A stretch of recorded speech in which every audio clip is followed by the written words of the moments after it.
Bonjour à tous et bienvenue dans cette vidéo de revue de marché sur les indices avec Ishimoku. Nous sommes donc le 12 novembre.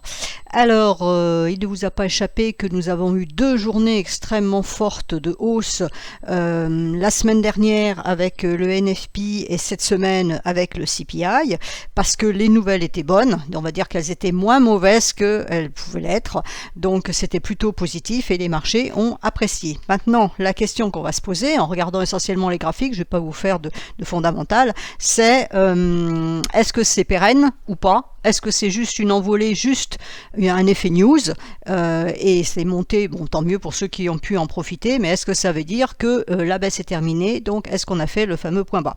Alors déjà pour cette semaine, je vous fais rapidement les choses qu'il va falloir surveiller. Pour le DAX, on aura le ZIU mardi à 11 h et on aura le PPI américain. Donc le PPI américain, donc pas 11 h, à 14h30 pour le PPI. C'est important parce que c'est le CPI, c'est côté consommateur, hausse des prix du consommateur, et là c'est hausse des prix à la production. Donc il est bien évident que si les prix à la production augmentent, c'est répercuté après sur le consommateur. Donc normalement, comme on a vu un CPI baisser, à principe, le PPI devrait baisser aussi, puisque en plus au niveau des matières premières, c'est plutôt pour le moment c'est moins tendu, il y a de la baisse un petit peu partout, donc normalement, je dis bien normalement parce qu'après tout est à voir, on devrait avoir un PPI qui sera en baisse, ce qui serait une autre troisième bonne nouvelle, on va dire, par rapport au marché. Donc effectivement, mardi, ça pourrait encore monter avec sur cette nouvelle. Ensuite, mercredi, ça sera le CPI pour là du côté anglais. Et on aura à 14h30 les ventes au détail aux États-Unis. Donc ça va être aussi à surveiller. Est-ce que le consommateur consomme toujours ou est-ce qu'il est en train de serrer les cordons de la bourse, pardon. Jeudi, nous aurons le Philly Fed Manufacturing Index. Donc ça, c'est un peu le reflet de l'activité industrielle aux États-Unis, et on commence à voir les chiffres de l'immobilier. Donc jeudi, nous aurons les permis de construire et les démarrages de nouvelles constructions. Et vendredi, nous aurons les ventes de maisons existantes. Alors, ça, c'est le côté très macro. Après, il faut savoir que à peu près quasiment tous les jours, il va y avoir des membres des banques centrales différentes qui vont parler. Donc, on aura la BNS lundi, on aura Brainard de la Fed lundi. Il y a d'autres membres mardi. Mercredi, il y a la Banque d'Angleterre. Jeudi, nous avons encore la Fed. Et vendredi, nous avons matin, à 9h30, Madame Lagarde. Donc, on va voir ce qu'elle va nous raconter par rapport à ce qu'elle compte faire sur ses taux d'intérêt, du moins je l'espère. Enfin, qu'elle va donner un peu une idée sur ce qu'elle envisage de faire, si elle arrive à être un peu claire. Et puis, pour les autres, ça va être intéressant aussi à suivre les membres de la Fed. Pourquoi? Parce que justement, suite à ces très bons chiffres, qu'est-ce qu'ils envisagent de faire, quoi? Donc, est-ce qu'ils vont maintenir les 50 points de base début décembre ou pas? Donc, on pourrait peut-être avoir une idée s'ils arrêtent de brasser de l'air et s'ils nous donnent vraiment des informations intéressantes. Voilà, ça c'est un petit peu le programme macro fondamental, donc que vous retrouvez sur le calendrier économique de Forex Factory pour ceux qui ne savent pas. Alors, je reviens à mes indices. Donc, le S&P, je vous ai mis, on prend du recul, quand on a des journées comme ça sert à rien de regarder des graphiques daily. Sur le graphique, on a des grandes bougies bleues ouvertes, point barre, donc ça ne nous donne pas beaucoup d'informations. Il faut prendre un petit peu de recul pour se remettre un peu dans la big picture. Alors, je rappelle quand même qu'on est dans une saisonnalité qui, normalement, toujours pareil, vous mettez des guillemets à chaque fois que je dis ce mot-là, devrait nous emmener vers de la hausse, puisqu'en général, fin novembre et décembre, c'est haussier. Normalement, c'est à peu près jusqu'à la mi-janvier, voire la troisième semaine de janvier. C'est ce qu'on appelle le fameux rallye de fin d'année ou le rallye de Noël pour ceux qui aiment bien le Père Noël. Donc, normalement, on est dans une saisonnalité haussière. Maintenant, on avait dit aussi que le mois d'octobre était un mois baissier et on a eu un mois très haussier. Donc, à relativiser, parce qu'a priori cette année ça fonctionne pas comme d'habitude. Donc, mais il y a cet esprit-là qui est là quand même, donc il faut en tenir compte. En plus, comme on a eu ces bonnes nouvelles, ces bons chiffres, ça peut aller dans le même sens. Donc, effectivement, le côté rallye Noël, on peut peut-être commencer à y croire. Jusqu'ici, j'étais assez pessimiste, je m'en cache pas. Je reste d'ailleurs toujours, je vais être honnête, je reste toujours un peu négative. Je garde un biais baissier, mais je suis factuel et pour le moment ça monte. Donc, il faut pas aller à contre-courant. On dit toujours the trend is your friend, donc ça veut bien dire ce que ça veut dire. On joue la tendance, on ne se met pas à contre-tendance. Donc même si moi, intimement parlant, je vais garder un biais baissier de long terme, pas forcément de court terme, mais de long terme, pour le moment ça monte, donc on prend la hausse. Alors, le S&P en mensuel, bah voilà l'image. On est revenu sur la Kijun mensuelle. Donc, on a la Kijun mensuelle à 4005 et on a la Tenkan mensuelle à 4075 pour faire simple. J'en avais parlé dans ma vidéo, hein, où c'était avec, non, c'était avec Pépitor en octobre, là où j'avais dit que voilà, je voyais bien un retour sur la Kijun mensuelle. Donc, ça c'est fait. Maintenant, la question est, elle est là, est-ce qu'on casse ou est-ce qu'on casse pas? Donc ça, c'est le crash Covid, hein, je vous remets. Donc on est descendu, on a clôturé en dessous et on est reparti. C'était un crash. Là, pour le moment, on n'est pas dans un crash, on est dans une correction. Point. Il faut quand même pas... On peut peut-être aller vers un crash, ça je dis pas qu'il n'y en aura pas, mais ce que je veux dire par là, c'est que pour moi, c'est pas un crash, c'est juste une correction. Donc on a corrigé, on a cassé la Kijun, on a bien donné un signal baissier, maintenant on remonte. Alors la question est-ce que ce mouvement ici, c'est simplement un test de cassure, puisqu'on a cassé, on revient faire le test pour repartir à la baisse, et attention, parce qu'on a du nuage fin, donc là, effectivement, ça sera négatif, ou alors, est-ce que c'est de la correction, que cette correction-là est terminée, et donc du coup, cette correction de court terme, tout est relatif puisque c'est 2 mois, se transforme en reprise de la tendance haussière, puisque si on casse ce double niveau, on reprend la tendance haussière à confirmer par cassure des 2 derniers points hauts, donc 4800. Donc c'est une possibilité aussi. C'est pour ça que on est sur un niveau critique. Hein. Ce qu'il faut comprendre là, et on va le voir avec les autres indices, c'est qu'on est vraiment sur des niveaux clés. On a eu 2 beaux mouvements suite au CPI et au NFP, qui sont bien parce que ça relance la tendance, hein, donc la mèche elle est là, on est remonté, maintenant on atteint des résistances, donc il va falloir voir ce que nous donnent ces résistances. Alors autre chose quand même que je voudrais spécifier à tout hasard, c'est que pour le moment, on a cette grande hausse qui date depuis 2008, et avec ce signal vendeur qu'on a eu ici, on est potentiellement en train de corriger cette grande hausse. Je dis bien potentiellement, pour le moment on n'a pas les certitudes. Il est bien évident que si on s'arrête que jusque là, ça ne suffit pas à corriger tout ce mouvement là. Voilà, ça c'est juste pour une information technique, on va dire de long terme. Pour le moment, c'est pas ce qui va nous driver au quotidien, mais il faut quand même être cohérent. C'est que si on est en train de corriger ce grand mouvement haussier, ça suffira pas. C'est-à-dire qu'on est remonté, mais on pourrait très bien, il faudrait être techniquement parlant, je dis bien techniquement parlant, pour arriver à corriger ce mouvement haussier vraiment de façon saine, il faudrait redescendre vers les 2005 dans ce niveau-là. Ce niveau qui a été travaillé ici, c'est le niveau sur lequel il faudrait redescendre, c'est-à-dire casser le nuage, etc. Donc on peut aussi imaginer qu'on remonte ici, que ça tienne et qu'on reparte à la baisse, parce que, bah oui, d'accord, ces chiffres, ils étaient bons, ça ne veut pas dire qu'on est sorti du bois. Attention, l'inflation a été bonne, entre guillemets, puisque elle a arrêté de monter, elle fait un plateau, elle a légèrement baissé, mais on ne va pas s'exciter pour 0,1%. Donc, elle fait un plateau. Maintenant, est-ce que c'est un plateau pour continuer à monter ou est-ce que c'est un plateau pour baisser? Ça, pour le moment, on ne sait pas. Et c'est là où on va voir l'information. Parce que si jamais l'inflation reprend, à ce moment-là, ma Kijun mensuelle, elle va tenir et effectivement, on pourrait repartir pour plus de baisse. Vous voyez qu'il y a énormément d'incertitudes. On a eu de beaux mouvements. C'était prenable en intraday sur court terme. Maintenant, attention à la suite. Alors, en hebdomadaire, voilà la situation. Alors, on le voit parfaitement avec les projections Ishimoku, vous voyez ici, la Kijun mensuelle, la Kijun hebdomadaire. Donc, la Kijun hebdomadaire, on est allé la chercher là, cette semaine-là. Elle a tenu ici. On n'est pas reparti à la baisse justement parce qu'on a eu ce CPI qui était bon, ça a relancé les marchés, donc on a eu une hausse absolument fantastique cette semaine, c'est absolument magnifique, mais la Kijun mensuelle, comme on vient de le voir sur le graphique mensuel, a tenu.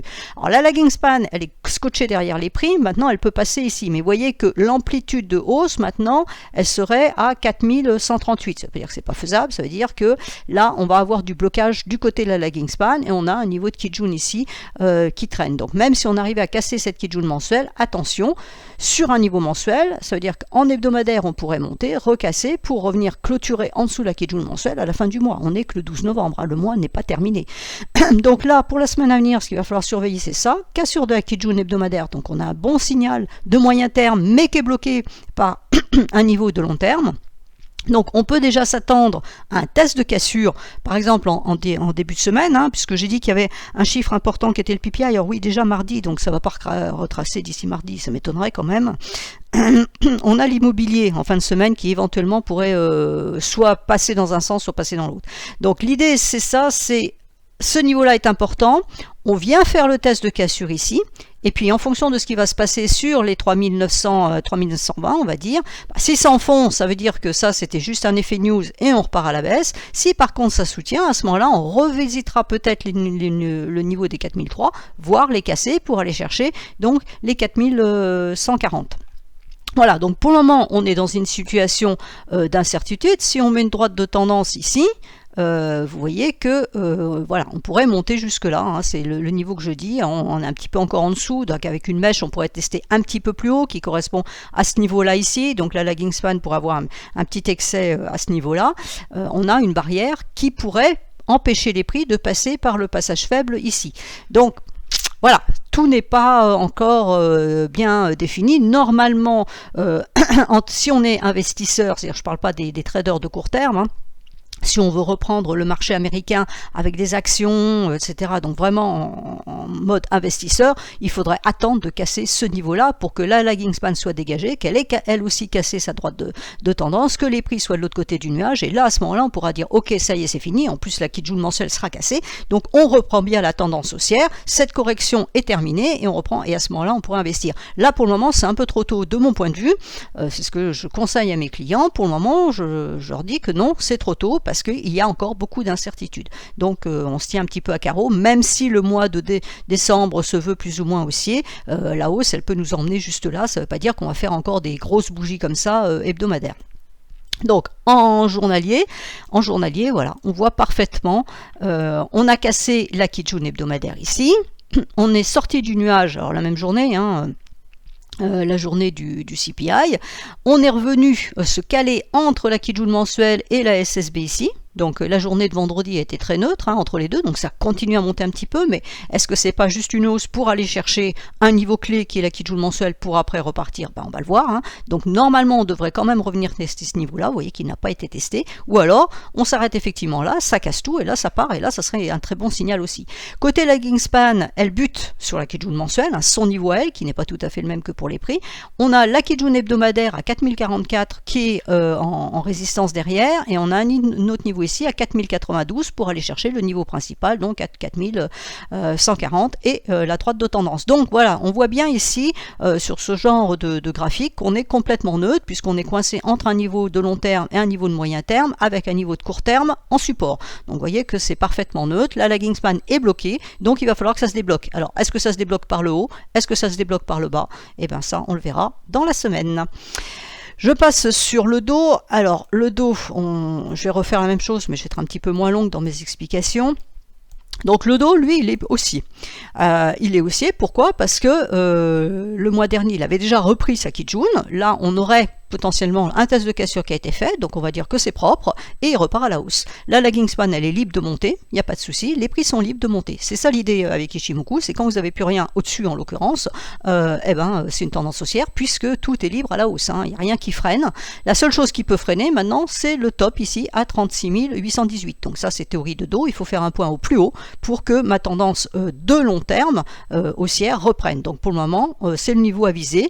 On a des points hauts ici intermédiaire, on en a un à 34 215 on va dire, donc c'est le niveau qu'on pourra aller chercher, et puis on en a d'autres là ici à 35 492, et enfin le dernier. Donc le dos lui est aussi, hein, son point bas a été fait, on est repris en tendance long terme, tout du moins on a bien repris la tendance. Alors en hebdomadaire c'est un petit peu plus critique pour le moment, pourquoi? Parce que vous voyez qu'on a buté là cette semaine sur le nuage fin, mais justement ce qu'il faut voir c'est qu'il est fin, donc ça peut passer, et la lagging span elle a testé mais n'a pas traversé sa Kijun. Donc c'est le niveau qu'on va surveiller, hein, le point haut de cette semaine en fait, 33 958. Si ça passe, on aura une résistance ici à 34 528, ensuite 35 263 et après c'est libre. Alors on aura des points hauts après, mais ça vous les avez sur vos graphiques hein, avec les différentes bougies. Donc là on a quelque chose à traverser. Ici on a un passage faible, donc est-ce qu'il se passe, est-ce qu'il est passé ou est-ce qu'il n'est pas passé? Ça aussi ça sera une information. Et puis de ce côté-là, la lagging span pour le moment ne valide pas la hausse. Donc on va surveiller ce niveau-là. Et donc en journalier, vous voyez, on retrouve donc nuage hebdomadaire qui est ici, et vous voyez que c'est un niveau qui a été travaillé, hein. Ça c'est la journée du CPI, et là vous voyez que c'est parfait, hein. Techniquement parlant, il n'y a rien à dire, on est même allé chercher pile poil juste le haut du petit bout de nuage, là on est resté à l'intérieur, donc on est neutre, on a une bougie de neutralité à l'intérieur du nuage hebdomadaire, c'est neutralité totale, et là on voit bien qu'il faut que la lagging span journalière casse ce nuage hebdomadaire pour libérer la hausse. Elle aussi, elle a un plafond, alors il est fin, c'est la bonne nouvelle, est-ce qu'on casse ou est-ce qu'on casse pas? Si on casse pas, ça sera une information importante, parce que si on n'arrive pas à passer quelque chose de fin, ça veut dire que on n'a pas envie de renverser la tendance. C'est un peu ça l'idée. C'est comme ça aussi qu'on peut voir ces phénomènes de nuages fins, contrairement aux nuages épais ici. Et vous voyez que par contre, à la baisse, si ça voulait rebaisser, il va y avoir beaucoup de support ici, donc normalement, sauf crash évidemment, la baisse ne devrait pas aller très loin si baisse s'il devait se faire, parce que vous avez une Kijun hebdomadaire, une Kijun mensuelle, une Kijun journalière, une SSB journalière, ça fait un peu beaucoup de choses fortes qui sont en support ici, donc le support majeur c'est 31 435, tant qu'on reste au-dessus de ce niveau-là, c'est aussi, hein, c'est la Kijun mensuelle bien évidemment. Alors attention, le 8 décembre, il y a un passage faible ici, donc si les prix n'arrivaient pas à passer là au-dessus, s'ils passent au-dessus, ça ne nous intéressera plus. Par contre, s'ils n'arrivaient pas à passer, qui se noient par exemple dans cette zone-là, hein, entre les 33 363 et donc ce que je viens de dire, les 31 450 on va dire, il pourrait y avoir quelque chose ici, donc ça sera surveillé. Mais pour le moment, on a vraiment une idée plutôt haussière, à condition de passer ce nuage hebdomadaire. Le Nasdaq, on va se le mettre en mensuel. Alors lui, du coup, il n'est pas du tout haussier, hein. Alors la bougie est haussière, hein, voilà, faut pas me faire dire ce que je n'ai pas dit, mais d'un point de vue technique, notre Kijun mensuelle, elle est là-haut à 13 688. Donc vous voyez que les trois ne fonctionnent pas de la même façon. Donc on m'avait posé la question sur Twitter pour me demander s'il fallait se repositionner sur les valeurs techno, et j'ai répondu par un simple non, parce que pour le moment, pour moi, c'est un petit peu trop tôt. D'abord parce qu'elles souffrent, les valeurs techno, hein, on le voit bien d'ailleurs, l'indice représentatif, il est beaucoup plus bas que les autres, hein, il est loin d'invalider sa tendance, enfin sa correction pour le moment, donc on n'est pas du tout dans la même situation, donc je pense qu'il est un petit peu tôt quand même pour se repositionner sur les valeurs technologiques. Ce n'est que mon avis personnel, chacun fait ce qu'il veut. Donc la Kijun, elle est à 13 690, hein. Il faut passer ce niveau-là pour relancer la hausse et dire que cette correction est terminée. Alors pour le moment, on a un support ici qui a tenu à 11 318, donc ça c'est plutôt la bonne nouvelle. La lagging span est en train d'essayer de ressortir de ses prix, donc elle va être libre à la hausse, donc ça va être intéressant. Donc on ira chercher la Tenkan à 12 880 et ensuite à 13 640 pour aller chercher donc cette Kijun mensuelle, et c'est seulement la cassure qui nous donnera la hausse. Alors à contrario, hein, il faut toujours voir les deux aspects, c'est-à-dire que si la Tenkan résistait ou si les prix s'arrêtaient de monter ici pour une raison Y, le nuage est fin ici et ça peut passer, et la lagging span pour le moment elle est dans les prix, donc elle peut très facilement repasser de l'autre côté, donc prudence. En hebdomadaire, alors en hebdomadaire, vous voyez que malgré la force, pour ça que je suis pas tout à fait chaude pour réinvestir sur les technos pour le moment, parce que malgré ces bons chiffres, donc on l'a vu sur les autres indices qui ont vraiment propulsé vers les niveaux hebdomadaires, les Kijun hebdomadaires, etc., qui ont lâché, ici ce n'est pas le cas, la Kijun elle est ici, et les prix n'ont pas réussi à aller la chercher cette semaine, hein, la 1224, on a cassé légèrement la Tenkan ici en fin de semaine à 11728, mais les prix n'ont pas réussi à chercher ça. Normalement avec ces bons chiffres, justement, c'était plutôt positif pour la techno, parce que ces bons chiffres de CPI voulaient dire que la Fed ne monterait potentiellement, hein, ses taux que de 50 points de base en décembre, et puis 50 après, donc les 75 ça serait terminé, ça veut dire qu'elle va arrêter de monter ses taux, c'est-à-dire simplement qu'elle va les monter moins, hein. Il faut aussi bien remettre les choses à leur place. Ça n'a pas suffi. Or les taux qui baissent, qui montent moins pourraient aller dans le bon sens de la techno, puisque au départ on a dit les hausses des taux c'est mauvais pour la techno, donc si les taux montent moins, normalement c'est bon pour la techno, et vous voyez que la techno n'en profite pas pour le moment, hein. On est vraiment on n'a pas atteint cette Kijun hebdomadaire, on va peut-être faire la semaine prochaine et la casser, c'est un potentiel, mais pour le moment ce n'est pas ce qui est écrit. Et la lagging span, elle a un problème ici, c'est qu'elle a une Kijun mensuelle en résistance à 12 075, donc attention aux 12 075, si ça passe c'est bon parce qu'on pourrait passer à travers, encore que la semaine prochaine de facto on se retrouve ici, donc il y a un problème, hein, on va avoir deux bougies ici, et ce niveau en résistance, si quand même ça arrivait à casser, c'est-à-dire qu'il se booste un petit peu, on aurait 13 148 en en première résistance, et ensuite la Kijun mensuelle donc à 13 650. Donc vous voyez que sur le Nasdaq, les choses ne sont pas aussi enthousiasmantes que sur les autres indices. Donc là on le voit parfaitement, hein, on est rentré dans le nuage. La lagging span en fait, elle a sa résistance journalière ici à 11 940. Il faut casser ce niveau-là pour envisager d'aller chercher la Kijun hebdomadaire, donc à 12 000, qu'est-ce que j'ai dit tout à l'heure, 12 135, 12 100, enfin la Kijun qui est là, 12 120, pardon, ce Kijun hebdomadaire qui est sur le plan de la SSB. Et si les prix arrivent à casser ça et sortir du nuage, à ce moment-là, oui, on pourra envisager un peu plus de hausse. Mais voilà, pour le moment, c'est absolument rien n'est gagné dans l'histoire. Et comme j'aime embêter le monde, je vais même mettre une droite de tendance qui passe par ici, donc vous voyez, la lagging span, c'est compliqué. Il y a la Kijun journalière, vous avez la droite de tendance, la Kijun hebdomadaire ici. Ah ok, il y a un passage faible ici qui va se trouver dans 1, 2, 3, 4, 5, 6, allez, 8 jours, on va dire, hein, donc pas cette semaine, mais la semaine prochaine. Mais il va falloir traverser tout ça, donc il va vraiment falloir de l'impulsion. À voir. Les indices européens maintenant, donc le DAX, même chose, on va le regarder en mensuel. Donc le DAX, pardon, en mensuel, nous donne un signal haussier, hein, puisque pour le moment il casse sa Kijun. Donc le niveau à surveiller, c'est les 13 800. Alors je vous fais des arrondis, hein, je vous dis pas, voilà, 13 800 on va dire. Les 13 800, il ne faut pas repasser en dessous, parce que si on repasse en dessous, ça veut dire qu'on invalide la cassure qui est en cours pour le moment. Hein, si en clôture du mois de novembre on était en dessous, à ce moment-là il y aura un risque baissier qui augmenterait. Pour le moment, on a plutôt un signal haussier qui voudrait dire que cette correction serait potentiellement terminée et valait mieux, hein, parce que vu ce qu'on avait en dessous, c'était un petit peu dangereux. Là on a eu un avalement haussier ici qui a parfaitement fonctionné pour une fois. Donc le support il est ici, il faut rester au-dessus de ce support pour envisager plus de hausse et aller chercher donc les 16 300. Donc la lagging span ne nous donne pas d'information puisqu'elle est libre à la hausse, donc tout va très bien de ce côté-là. Du côté hebdomadaire, on est sur un niveau clé. Hein, on est sur un niveau charnière ici. Pourquoi? Parce que on a un nuage fin, mais vous voyez que c'est le niveau qui a été tapé exactement en clôture aussi. Enfin, en clôture, on est en dessous, mais ça a été tapé dans la semaine ici. Hein, donc le niveau des 14 370. Il faut casser ce niveau-là pour libérer de la hausse. C'est le même niveau pour la lagging span qui doit casser sa Kijun pour donc valider cette hausse. Et il faut rester au-dessus de ce niveau-là. Hein, la Kijun mensuelle, bien évidemment, il faut rester au-dessus pour que la hausse puisse se poursuivre. Et en journalier, ben voilà. En journalier, vous voyez parfaitement ce qui se passe. Vous avez votre nuage hebdomadaire, on vient de le voir, vous voyez qu'on est allé chercher pile, mais qu'on ne l'a pas traversé pour le moment. La lagging span est dedans, donc ça peut passer. Donc c'est le niveau à surveiller pour la semaine, hein, les 14 000, qu'est-ce que j'ai dit tout à l'heure, les 14 000, allez, 14 370. Si ça lâche, c'est bon, on aura du potentiel haussier, avec, pourquoi pas, hein, aller chercher les 15 500. Alors il y a d'autres résistances qui sont au passage, mais l'idée finale, elle est là-haut, 15 550. Tant que ce niveau-là tiendrait en support, hein, si ça casse, ça deviendra support, tant que ce niveau-là tiendra en support, à ce moment-là, on pourra envisager d'aller chercher ça. Alors attention, parce que ça reste fin quand même pendant un certain temps, donc s'il y avait une secousse, ça pourrait impacter. Ensuite, le CAC en mensuel. Donc le CAC en mensuel, lui, il est haussier aussi. Hein, alors il est descendu moins bas par rapport au DAX, donc il a cassé sa Kijun mensuelle, donc ça c'est parfait. Avalement aussi, on a la même structure. On a une petite résistance ici à 6580 qui correspond au plat de Tenkan ici.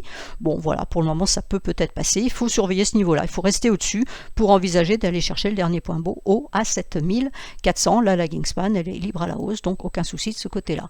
En hebdomadaire, on casse le nuage, hein, donc ça voilà c'est parfait, le DAX il s'est arrêté en haut mais ça casse, la lagging span a cassé aussi en clôture, donc attention, le niveau à contrôler dès lundi, hein, les 6570, c'est bien ce que je disais, 6570, il faut rester au-dessus pour poursuivre la hausse. Alors vous voyez que la lagging elle pourrait monter, donc attention, il y a une résistance ici à 6760 et puis après normalement ça devrait être bon. Donc voilà en journalier ce que ça donne. On a vu le DAX à l'instant où on était resté dans le nuage, vous voyez que le CAC lui il a gapé en fait vendredi, il est resté au-dessus. Ça s'appelle un test de cassure, en fait c'est pour ça qu'elle est rouge. C'est redescendu chercher quasiment la SSB, donc on a bien le test de cassure qui est fait. Donc pour le moment la cassure est valide, il faut la contrôler dès lundi, hein, puisque c'est du journalier, pour voir si on reste bien au-dessus ou si au contraire il aurait la mauvaise idée de gaper en dessous. Bon, il faudrait qu'il y ait une mauvaise nouvelle dans le week-end, ce n'est pas à écarter. Voilà, tant qu'on reste au-dessus de ce niveau-là, qui est important, hein, les 6570, comme je l'ai dit, on pourrait avoir les 6963 là en premier objectif, hein, là-haut, voilà, 6963. Et la lagging span, c'est pareil, elle casse, donc de ce côté-là, tout va bien. Le SMI pour terminer, Donc le SMI en mensuel est allé chercher sa Kijun, donc ça fait mensuel, hein, donc ça fait 3 fois qu'il va la tester. Donc on a une double résistance ici, à 11 260 et 11 285. Si on arrive à passer les 11 285, à ce moment-là on aura une impulsion haussière, parce qu'on donnera un signal haussier, c'est-à-dire qu'on invalidera ce signal baissier qui a été donné ici. Par contre, tant qu'on reste en dessous, on garde un biais baissier. Ça ne veut pas dire forcément que ça va chuter, ça veut dire simplement qu'on garde un biais baissier. Il faut casser ce niveau-là pour passer au-dessus. La lagging span est libre à la hausse, donc il n'y a pas de souci de ce côté-là. En hebdomadaire, on voit parfaitement le niveau mensuel qu'on est allé tester, hein, c'est parfait, avec la mèche là, cette semaine. La lagging span, elle est au-dessus, donc c'est bon. Par contre, elle a l'encombrement à moyen terme. Hein. On a 3 bougies là qui sont un petit peu fortes à passer, ça va peut-être pas être évident. On peut malgré tout envisager une cassure ici des 11 250 pour aller chercher ici les 11 471, hein, donc le niveau de Kijun hebdomadaire ici. Si ça vraiment ça passait, et bon je suis un petit peu sceptique quand même parce qu'il faut que la lagging passe à travers, mais après tout s'il y avait un excellent chiffre magique qui fasse tout péter, à ce moment là on aurait les 11 676 qui seraient en ligne de mire. Alors on a du passage faible aussi, donc si vraiment ça voulait monter, si on prenait vraiment une attitude très haussière, ça pourrait passer à condition de casser la droite de tendance qui se situe autour des 11 600. Et si je me mets en journalier, donc en journalier, voilà la journée de vendredi, ça c'est la journée du CPI, ça c'est la journée de vendredi, hein, parfait, on est allé chercher pile, ça c'est plutôt une bougie de retournement, retournement on est en daily, hein, donc c'est court terme, peut-être pour aller faire le test de cassure, hein, puisqu'on a cassé la Kijun hebdomadaire ici. Est-ce qu'on redescend chercher ce niveau-là? La lagging span va pouvoir aussi redescendre ce niveau-là.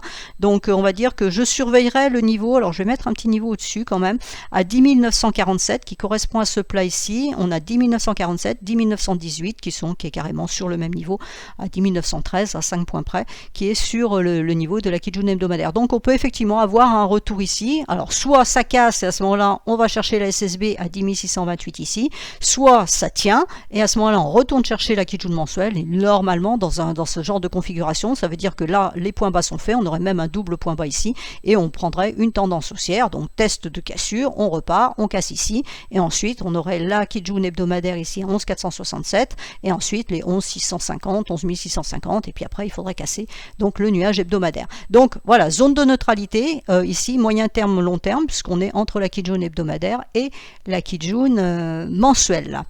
Voilà, j'ai fait le tour, non, j'ai pas fait le SOX. Le SOX, donc en mensuel, repart bien. La Kijun allait chercher les quand même 3078, donc il y a du chemin encore à faire. En un mois, est-ce que c'est faisable? Je ne suis pas tout à fait sûre, mais enfin bon, je ne maîtrise pas les marchés, c'est pas moi qui les fais. Pour moi, il restera haussier tant qu'il restera au-dessus des 2653. Donc SOX haussier, ça veut dire marché haussier, hein, vous le savez. En hebdomadaire, donc on a cassé la Kijun hebdomadaire, donc là on peut effectivement s'attendre à un test de cassure la semaine prochaine, de redescendre chercher 2626 pour après éventuellement se propulser et aller chercher les 3086 qui correspond à la Kijun mensuelle. Et c'est seulement si on casse cette Kijun mensuelle qu'on pourra s'attaquer au nuage hebdomadaire qui est fin. Et donc en journalier, donc on a bien cassé cette Kijun hebdomadaire. On a le nuage ici. Duquel les prix sont sortis. Attention, la lagging span a une Kijun hebdomadaire donc en résistance ici. Si ça casse le niveau suivant à 2871, ensuite là-haut 3000, 3005. Donc pour le moment, on a bien une impulsion haussière qui se dessine. Donc on pourrait avoir potentiellement un point bas ici. Hein, donc là, on a bien de la hausse. On ne va pas dire le contraire. Là maintenant, il y a des zones à travailler. Hein. C'est le problème quand on descend bas, quand on a des corrections comme ça, on descend bas. Bah, évidemment, quand on repart dans le sens, il y a des résistances. Alors on les voit parfaitement avec Ishimoku parce que ça s'écrit tout seul sur l'écran. On n'a pas besoin de les chercher. Maintenant, si vous utilisez d'autres techniques, normalement, vos résistances, vous les avez aussi. Là, l'avantage, c'est que j'ai pas besoin de les chercher. Elles se mettent toutes seules et en plus, j'en connais la force de chacune d'entre elles. Hein. Une Kijun hebdomadaire, elle sera moins forte que Kijun mensuelle, etc. et ne nous donne pas donc les mêmes informations. Voilà, j'ai fait le tour de la question. Donc, j'espère que ça vous suffira pour vous piloter cette semaine. Si vous voulez avoir des updates en fonction de ce qui se passe, je vous invite à suivre mon compte Twitter. Merci, je vous souhaite à tous une excellente semaine.